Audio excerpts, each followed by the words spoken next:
ఏకాదశి అంటే దేవతలందరూ ఏకాదశి నాడు ఉపవాసం చేస్తారు. మనం ఈరోజు ద్వాదశి నాడు భోజనం పెడుతున్నాం. ఇదంతా మన పూర్వజన్మ సుకృతం. ద్వాదశి నాడు భోజనం పెడుతున్నాం దేవుళ్ళకు. అయితే ప్రతి దేవునికి స్వర్గంలో ఒక పని ఉంటుంది. ఏం పని? బ్రహ్మదేవుని పని ఏంది? తలరాత రాసే పని. శివుని పని ఏంది? సృష్టించే పని. విష్ణుమూర్తి పని ఏంది? లోకాన్ని ఏలే పని, సంరక్షించే పని. ఆదిదేవుని పని అంటే సూర్యుని పని ఏంది? రోజు వచ్చి దర్శనం ఇచ్చిపోవడం పని. నవగ్రహాల పని ఏంది? దోషాలు చూడడం పని. ఈయన పేరు యజ్ఞేశ్వరుడు. ఏం పేరు? యజ్ఞేశ్వరుడు. ఫలానా స్వర్గలోకంలో ఈయన పని ఏంది అని అంటే పోస్ట్ మ్యాన్ టైప్ పని. అంటే ఇక్కడ నుంచి మనం ఢిల్లీకి లెటర్ పంపించాలనుకోండి, మధ్యలో ఎవరు ఉండాలి? పోస్ట్ మ్యాన్ ఉండాలి.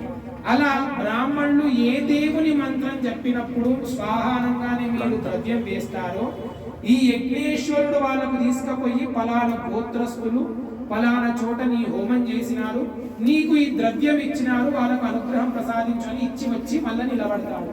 ఈయనకున్న వరమే